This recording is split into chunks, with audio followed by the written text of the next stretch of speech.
Buenos días, mi nombre es Pepe y el día de hoy te quiero contar sobre un tema muy importante. Pero Filomena todavía no.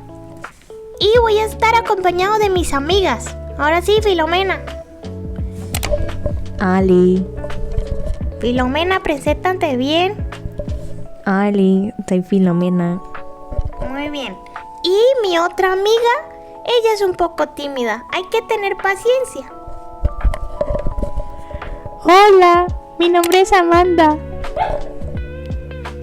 Muy bien, Amanda. Hoy vamos a hablar sobre un tema o una persona muy importante en la psicología. ¿Quién es, Amanda? Es George Smith. Sí, ese mismo. Y nos van a acompañar otras personas importantes que nos van a ayudar a dar contexto a esta historia. ¿Quiénes son, Filomena? Son Yulainis, Luna y Carla. Y a continuación las veremos. Espero les guste. Buenos días, en este video voy a hablar sobre George Smith, un autor muy importante dentro de la psicología social. También explicaré su teoría conocida como el conductismo social y las compararé con otros autores del conductivismo como Jacob Cantor, Edwin Woodgate, Marvin Goldfried y Edward Tolman. Finalmente presentaré algunos ejemplos para entender mejor cómo se aplican estas ideas en la vida cotidiana. George Herbert Mead nació en 1863 en Estados Unidos. Fue un filósofo, sociólogo y psicólogo que fue considerado de los principales fundadores del interaccionismo simbólico. Estudió en la Universidad de Harvard y luego continuó su formación en Alemania, donde entró en contacto con diferentes corrientes filosóficas. Posteriormente trabajó en la Universidad de Chicago, donde desarrolló gran parte de su pensamiento. Un aspecto muy importante de Mead es que no publicó muchas de sus ideas durante su vida. Fue después de su muerte en 1931 que varios de sus estudiantes recopilaron sus diferentes ideas, publicaciones, libros y los publicaron, y hoy en día están en sus obras más representativas. Su principal aporte fue explicar que la mente y la identidad no se desarrollan de manera aislada, sino que a través de interacciones con otras personas en sociedad. La teoría de Mead se conoce como conductismo social, pero es diferente al conductismo tradicional. Mientras el conductismo clásico se enfoca en estímulos y respuestas observables, Mead introduce la idea de que la conducta humana también está influida por factores sociales, simbólicos como el lenguaje, la comunicación y la cultura. Para Mead, el ser humano no solo relaciona automáticamente, sino que interpreta, piensa y actúa en función de los demás. Dentro de su teoría hay tres conceptos fundamentales. El yo es la parte espontánea, impulsiva y creativa de la persona. Representa nuestras reacciones inmediatas. El mí es la parte social, que se forma a partir de las normas, valores, expectativas de la sociedad. Es lo que aprendemos de los demás. El otro generalizado es la idea que tenemos sobre lo que la sociedad espera de nosotros. Es como una voz interna que guía nuestro comportamiento. El conjunto de estos elementos explica cómo se forma la identidad, es decir, el yo no nace completamente formado, sino que se construye a través de la interacción social. Bueno, amigos, ahora vamos a ver algunos autores muy importantes que hicieron parte del conductismo para comparar sus ideas con las de George Smith. Jacob Cantor propuso la idea del interconductualismo, donde la conducta no se entiende como una simple respuesta, sino como una interacción compleja entre el organismo y su entorno. Él considera factores como la historia del individuo y el contexto en el que ocurre la conducta.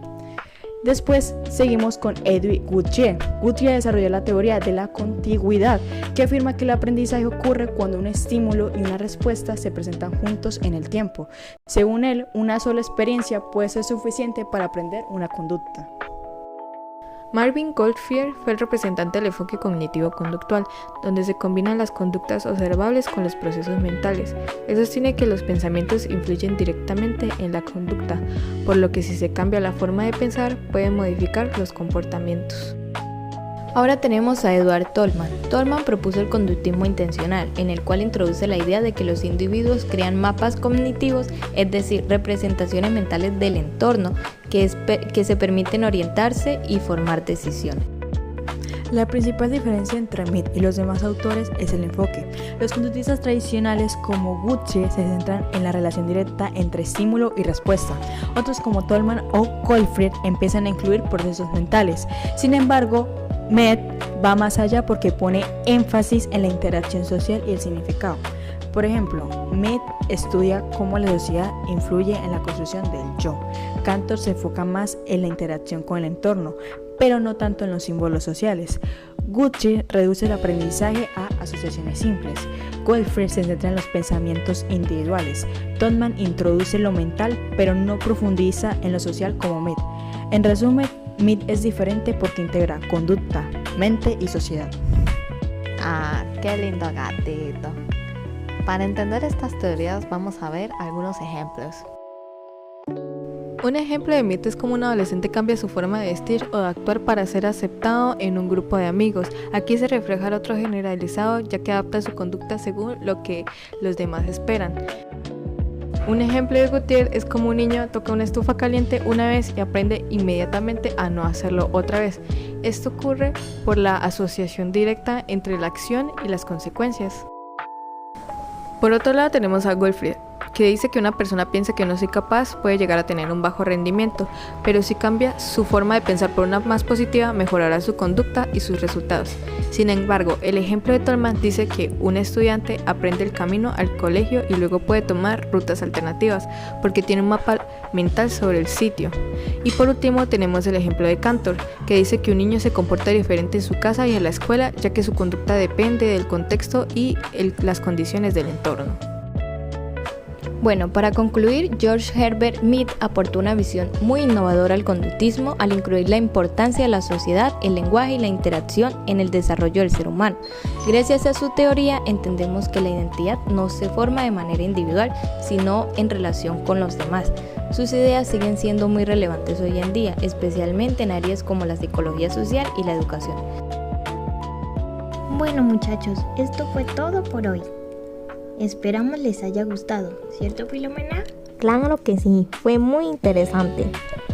¿Y tú Amanda, qué tienes por decir? ¡Qué fue muy entretenido! Bueno, hasta la próxima. Adiós.